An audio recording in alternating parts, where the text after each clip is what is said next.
Lal Bahadur Shastri institute of management में भारत रत्न लाल बहादुर शास्त्री की 170वीं जयंती पर माल्यार्पण कर भावभीनी श्रद्धांजलि दी गई। इस दौरान शामे गजल का भी आयोजन किया गया और इस मौके पर बोलते हुए अनिल शास्त्री जी ने कहा, आज एक बहुत ही महत्वपूर्ण दिन है और शास्त्री जयंती और गांधी जयंती एक पर्व के रूप में हमारे पूरे देश में मनाया जाता है।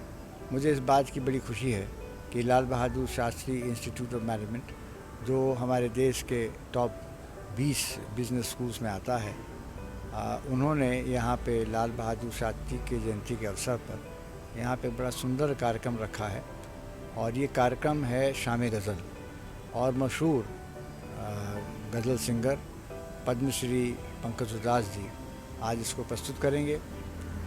कोरोना के चलते उनका यहाँ पर फिजिकली प्रेजेंट होना मुश्किल था और वो सेफ़ भी नहीं था, इसलिए वो वर्चुअली करेंगे जूम के माध्यम से। कार्यक्रम लाल बहादुर शास्त्री इंस्टीट्यूट मैनेजमेंट के ऑडिटोरियम में ही होगा और लेकिन वर्चुअली होगा।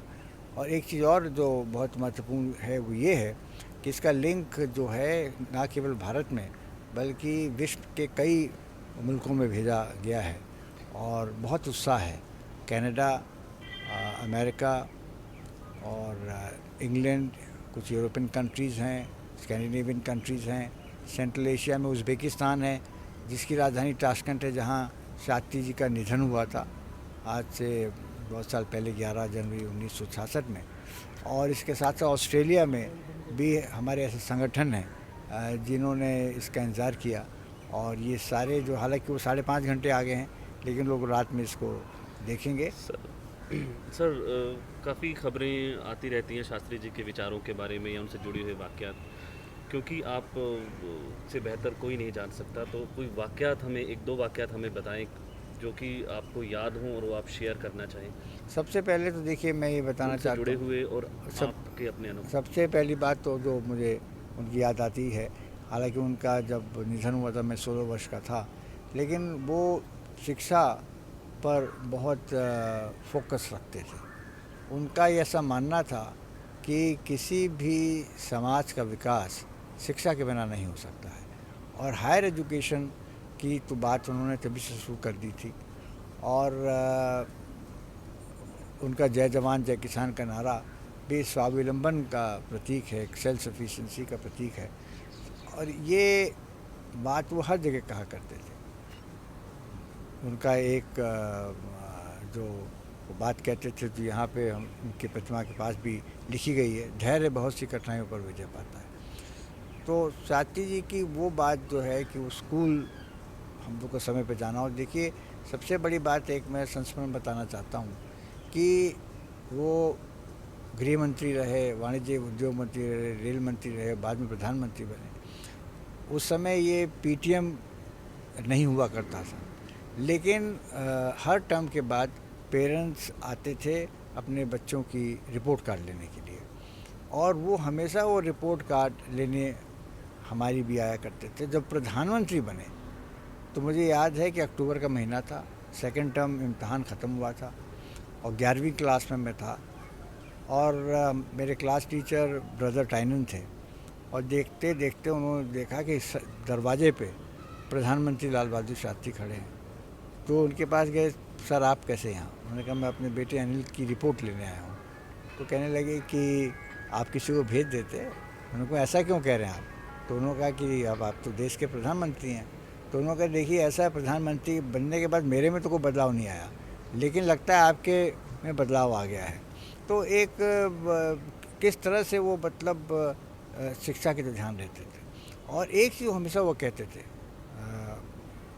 दूसरे जो अपने भाषणों में, कि जो भी माता पिता हैं अपने बच्चों को जो भी समय दें, बहुत कम समय दे पाते थे वो, जो भी समय दें वो क्वालिटी टाइम होना चाहिए, वो रचनात्मक होना चाहिए, कंस्ट्रक्टिव। आप 5 मिनट दें, सुबह फ्लूस नहीं होना चाहिए। लोग 2-2 घंटे बिता देते हैं अपने बच्चों के साथ, लेकिन उनको कुछ सीख नहीं मिलती है।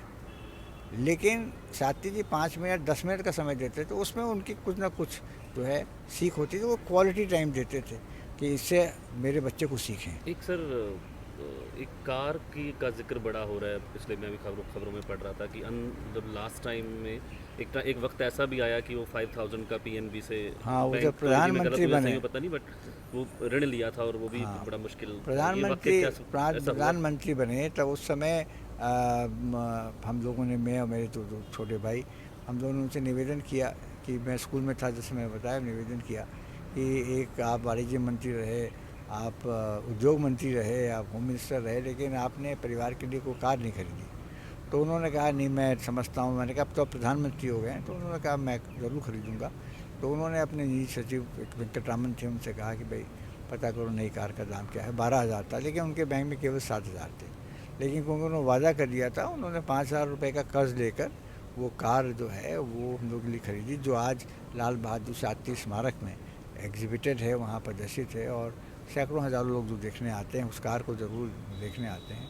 और ये जो लाल बहादुर शास्त्री इंस्टीट्यूट मैनेजमेंट जहाँ हम लोग खड़े हुए हैं, ये भी जो है उनके उनके मेमोरी को परपेचुएट करने, उनकी स्मृति को बनाए रखने के लिए है।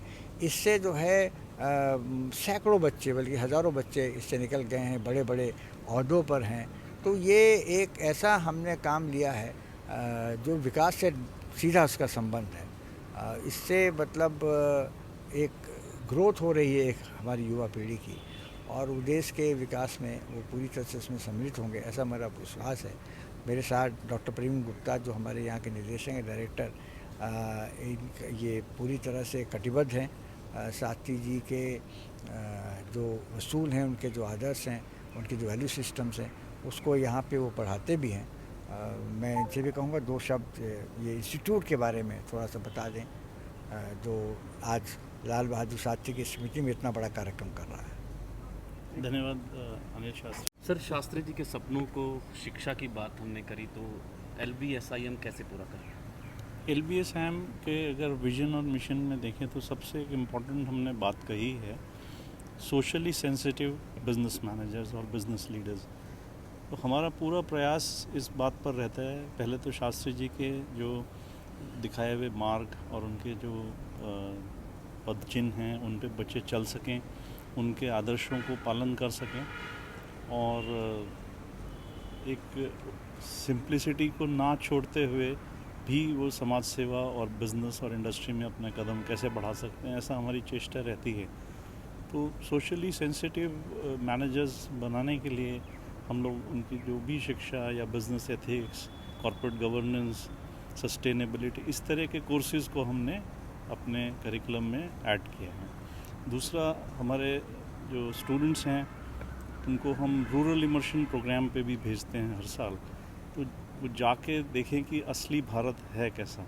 और साथ साथ अब तो मैं बच्चों को ये भी प्रेरित करता हूँ कि 50 से 60% हमारी मार्केटिंग रूरल एरिया में होने वाली है। तो अगर वो किसी भी छोटी कंपनी या बड़ी कंपनी या मल्टीनेशनल कंपनी में भी काम करें तो मार्केटिंग में बहुत स्कोप है हमारे रूरल एरिया से। तो मैं अपने बच्चों को यही प्रेरित करता हूँ कि समाज से जुड़े रहें और एथिक्स का मार्ग ना छोड़ें।